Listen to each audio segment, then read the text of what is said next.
So I've mentioned before, but just in case this is the first episode you're listening to, I'm a person-centered counselor. And although that means lots of different things, for the purpose of this episode, I want to share that that means that I'm a non-directive counselor. So I don't direct where we go in session. I am there as a support and a sounding board, a non-judgmental sounding board to go wherever the client goes at their pace. And I really value that. And I was so excited when I found person-centered counseling that was a thing that existed because I celebrate that and that was my own journey in life, overcoming different things in my life that actually needing the space to work out how I felt, but needing a safe, kind of warm space, whether that was therapy or journaling or in nature or with connected people I felt safe with. It was having the space to work it out. And I often talk about showing you're working in that sense that we used to learn in maths, but it's nothing to do with maths. But or a kind of reflection on my journey and how important it can be for us to share and have some of our story written down. So often we don't have that space where it depends on your relationship with journaling or social media. Are you consciously writing part of your story down? Um, some people might be, some people might not be. Often we take a lot of pictures now, so we are creating some sort of legacy for us to look back on and reflect on. I often think of Joni Mitchell here, that she used to talk about how she feels like she's almost captured elements of her life in her songs, and she can remember different points in her life and remember how she was feeling when she was writing songs when she listens to them. And that's such a big gift. And I've been thinking, so how that's connected to today's episode is that sometimes we need to relive the same lesson with different people at different times in our life to fully get the lesson. You know that time that feeling where you experience something and you're like, I thought I let go of that. I thought I didn't feel that way about that thing anymore. I didn't think that that would surface this emotion in me. I didn't think I'd feel insecure or guilty or defensive about that thing anymore. And there it is again with a different person. And so I've been thinking a lot about that and a lot about how that showed up in my own life and the lessons that I've learned, um, predominantly in the kind of sitting with my emotions and feelings and thoughts and not moving from them. I used to soothe a lot from physical activity and movement. And although that is a big gift and it does soothe temporarily, it gives us that temporary relief, like Gabor Mate says, and it did impact my life positively. It wasn't giving me the space to fully work out how I was feeling and the space to process my past and my present. And so I went through cycles of living that same thing over and over. But what I didn't realize at the time, and what I want to talk about today, is that we leave breadcrumbs of insight for ourselves. Um, we leave kind of lessons. There's lessons to be, and we hear this, but I think it's important to share again. We hear that there's lessons in all experience, and that is true. But if we hear something so frequently, it often loses meaning, right? And so I think about this in a different way. It's the same thing, but I think about it in a different way that we can look for the kind of breadcrumbs of wisdom in the things that we're leaving ourselves when we reflect on these things. And I've talked a wee bit about this on my Instagram. So if you've maybe listened to that, I'm sharing it here in a different way. That it's about how we reflect on our past that's important. How can we get to a place where we look back on our past with compassion and understanding and recognizing we were doing the best we could with what information we had? That doesn't justify or take away the impact if we've had a negative impact on other people, but does give us that kindness towards ourselves. And we can have lots of different ways to reflect on our past, but some of the kind of headlines that I see are shame and guilt. Shame being that you are a bad person, your whole being is unworthy. Shame is often that response within us that we as human beings aren't good enough. Guilt, on the other hand, is that the thing that we did wasn't great. So it's more external. Guilt is like an indication that we could do better and that if we listen to that, we will do better next time. Whereas shame is something that keeps us kind of almost stuck in that we're not good enough zone. And so I often hope to practice with clients and practice with myself is like, how can we get to a space where we look back on those events in our life with self-compassion, with kindness, with understanding. And like I mentioned, that doesn't justify, but it allows us some space away from it to kind of see the breadcrumbs of wisdom and recognize what is it trying to communicate to us? What is our past experience trying to communicate to us?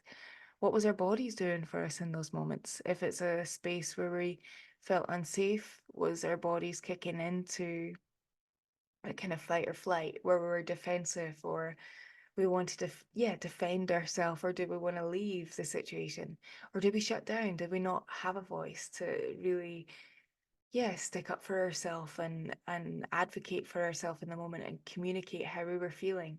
Did we freeze? What was the kind of automatic response? And then when we had some space and time away from it, what did we feel? What's the feelings that come up? And so how that is related to the type of therapy that I practice is that I create a space, and this is a constant practice, but create a space where there is enough stillness for those things to come up. So if we're constantly hearing other people's thoughts and feelings and that directs where we are and where we're going, then we maybe don't have enough time to fully process where we are. And that's the gift of person-centered counseling, is that you're almost like holding someone's hand or linking up their arms while you're going through the pain, while you're unraveling and potentially reliving painful events in your life and experiences that have had potentially long lasting effects on where you are today. That when you're re exploring those feelings and experiences, if that's what you choose to do in therapy, that you're not alone when you're going back into them. Sometimes we need to be anchored in connection, and often something that's so profound.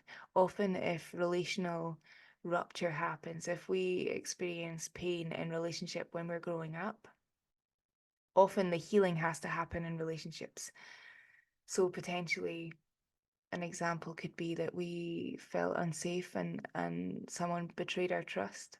In whatever way that is, can be lots of different things for us. But let's just use a kind of peer example. Say you were in school and something happened that a friend betrayed your trust, or you felt they left you, or kind of some of those themes that can happen in school, just a negative experience, that we can carry those experiences and they can show up when we begin to form bonds and make new relationships and friendships. And so the therapeutic relationship offers us an opportunity to heal in relationship, to fully trust someone, to get to know them. And there's nowhere to hide really as a therapist. I've noticed that in a kind of person-centered way, even if I'm not sharing, which is very rare actually, that I share much of me in session. I still share me by being me. There's a fundamental element of person-centered therapy that is congruence. The therapist is congruent and shares how they feel in the moment. That's not to say that they share every thought and feeling that they experience, but they maybe share and give feedback of their experience with that person and celebrate who they are or whatever it is in the circumstance. But I do think that there isn't really many places to hide. You are your full self, or I am my full self in therapy. And so I've learned a lot from that experience of being my full self and showing up as that. And yeah, I think it's a really powerful thing to allow yourself to be your full self. And it's taught me a lot as a kind of tangent, but I think it's an important one. So why am I sharing this? Well, I've been thinking a lot about that idea of breadcrumbing, and I don't always, I don't, I don't believe that we can fully teach each other our life lessons. And that's probably an indication of why I'm a person-centered therapist, is that we can learn about our psychology, our mental health, our physical health. We can have all the insight and all the information, right? All the podcasts that exist, all the books that exist. And yet, some of us are still really struggling, right? So is it an information problem? Not so sure. But there are people that can that can leave breadcrumbs for us to begin our own path in understanding our own experience. And so often we need to experience something to fully understand it, to fully get it, and to fully learn it. But when we're in the process or afterwards, if we're reflecting on an experience, we can look to others and hear how they experienced it and hear their insights and learning and teaching. But I do think that it's about integration and our own experience and processing that, not learning as much as we can, because that can become a distraction and a coping mechanism in and of itself to just continually learn as much as you can. Imagine how long that would take. And it doesn't ever leave us feeling like we know enough.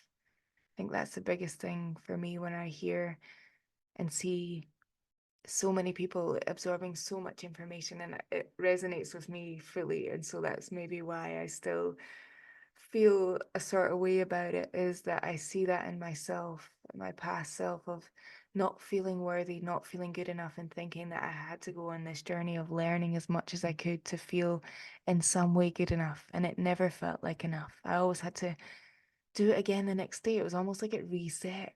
It resets every day. And so we're always on this constant treadmill of trying to prove to ourselves or someone else that we're worthy and good enough and we know enough. Through the process of integrating your experience, working out how you feel about it, moving towards a place of self compassion and understanding, moving towards a place of knowing yourself and knowing how you want to show up in the world and how you want to have a kind of North Star of your values and beliefs. Doesn't mean you're always going to be on track to that. But when you do come off, you're not flooded with shame and guilt so long that you can't come back to the self compassion. It doesn't mean that these things won't show up still, but it means that our recovery and our regulation time is slightly quicker the more we practice and the more we practice self compassion in particular. And by sharing some of the barriers that I really want to explore further with other people on this podcast, but I've not talked enough yet about the barriers to accessing therapy. And that's not that they're not on my mind, that there is so many financial barriers, mental and psychological barriers to accessing therapy, finding the right therapist for you. I've talked a wee bit about that before, but it can be such a journey just finding the person that you connect with and click with. So that's something that I'm going to definitely explore in the near future. I'm hoping to talk about inequality and how what's going on in society mirrors the therapy room. And so if there's inequality and barriers and health inequality, all the things, then that's going to show up in the therapy room, whether that's the therapists that we see or the people that are accessing therapy. There is potentially a mismatch with how many people need support. There's not potentially, there is a mismatch between how many people need support and how many people are actually accessing it. And that's for a whole host of reasons. But I really want to explore that. And I can't cover everything in every podcast, but I do want to share that I'm thinking about lots of different things and the way that all of these things intersect with the way we live in society. And so if I talk about creating more space for joy, that's not talking in absence of all the existing things that happen in society that are not just the things that happen in the therapy room, that we can work individually on our own psychological distress. We can work on the things that are going on for us, but we still exist in society. We still exist in relationship to others. And so it almost requires so much movement systematically and in our relationships for change to shift and happen. And so if it's a struggle for you consistently still, um, whether you're accessing therapy or not, or you are a therapist, no, it's a work in progress. And we know that, but sometimes it's just nice to be reminded of all the things that impact where we are in this moment. Um, Thank you for listening.